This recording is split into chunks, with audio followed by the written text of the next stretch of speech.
Shalom Bapak Ibu Saudara-saudari terkasih di dalam Tuhan. Kembali kita bersama hari ini akan merenungkan kebenaran firman Tuhan melewati 2 Tawarik pasal 34 ayat yang ke-20 hingga ayat yang ke-33. Sebelum kita masuk ke dalam perenungan akan firman Tuhan, saya mengajak Bapak Ibu Saudara terkasih kita bersatu di dalam doa. Kita berdoa.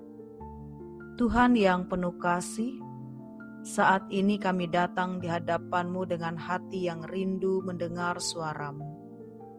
Tenangkan pikiran kami, buka telinga rohani kami, dan lembutkan hati kami agar firman-Mu dapat menembus jiwa kami.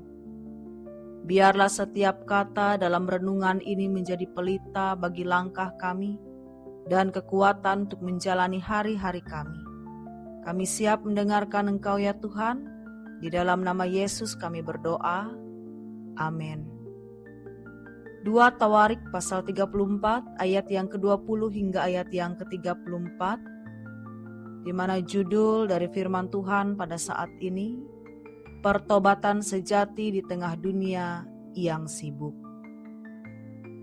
Bapak Ibu Saudara terkasih di dalam Tuhan kita Yesus Kristus, kita hidup di tahun 2025, masa ketika dunia semakin cepat, informasi berlimpah dan teknologi merajalela.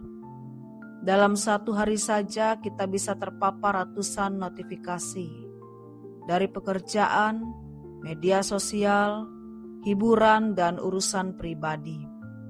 Di tengah hiruk-pikuk ini, banyak orang termasuk umat Tuhan mulai kehilangan kepekaan rohani.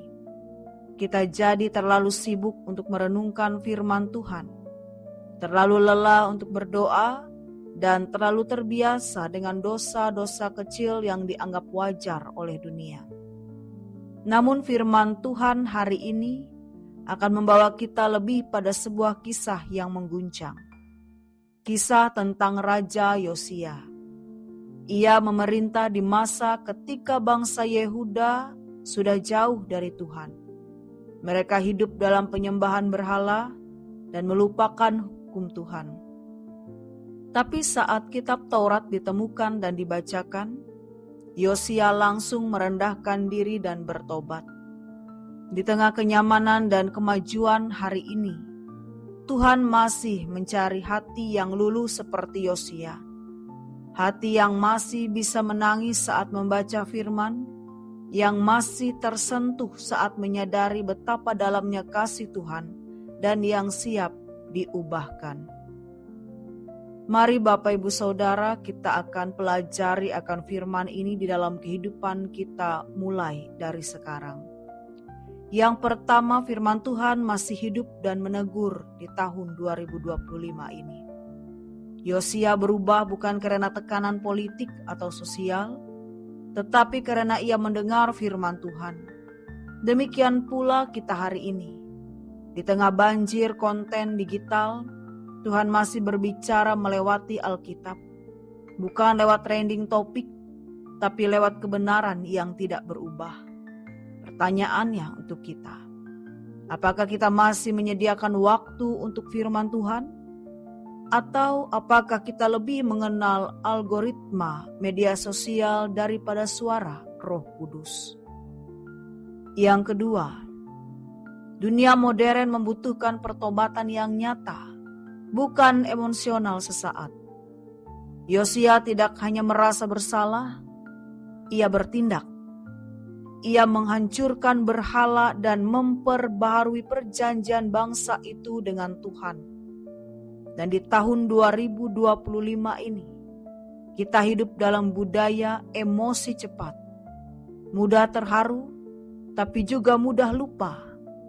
Banyak yang menangis saat ibadah, tapi tetap kembali kehidupan yang lama setelah pulang. Tuhan merindukan pertobatan yang nyata, yang mengubah kebiasaan bukan sekedar suasana hati. Dan yang ketiga, bangsa akan dipulihkan, dimulai dari pemulihan pribadi dan keluarga. Yosia memimpin perubahan bukan dengan seminar, tapi dengan keteladanan pribadi. Di tengah kondisi moral bangsa yang menurun, ia berdiri teguh bagi Tuhan. Hari ini, kita tidak perlu menunggu pemimpin politik berubah. Kita bisa mulai dari rumah kita sendiri. Kita bisa jadi orang tua yang hidup benar, remaja yang setia kepada Tuhan, pekerja yang jujur, atau mahasiswa yang tidak malu hidup kudus.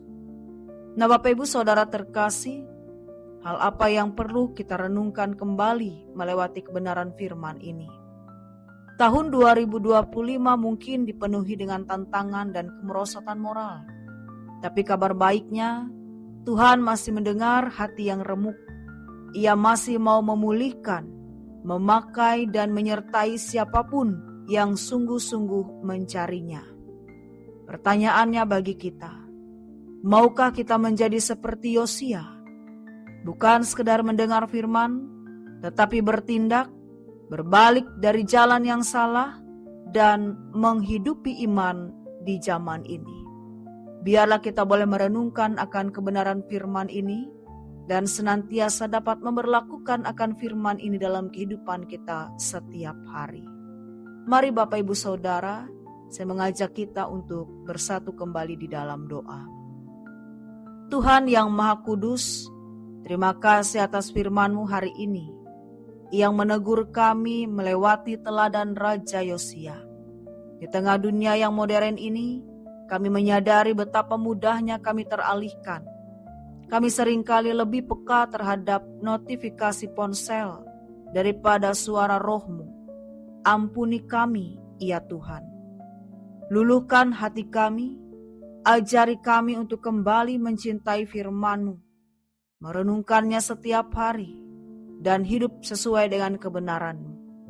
Beri kami kekuatan untuk bertobat secara nyata, baik di dalam sikap, keputusan, dan cara hidup kami. Gunakan hidup kami untuk memulihkan keluarga kami, gereja kami, bahkan bangsa ini. Bangkitkan generasi 2025 yang tidak malu untuk bersinar bagi Kristus, yang berdiri di atas kebenaran, meski dunia mentertawakannya.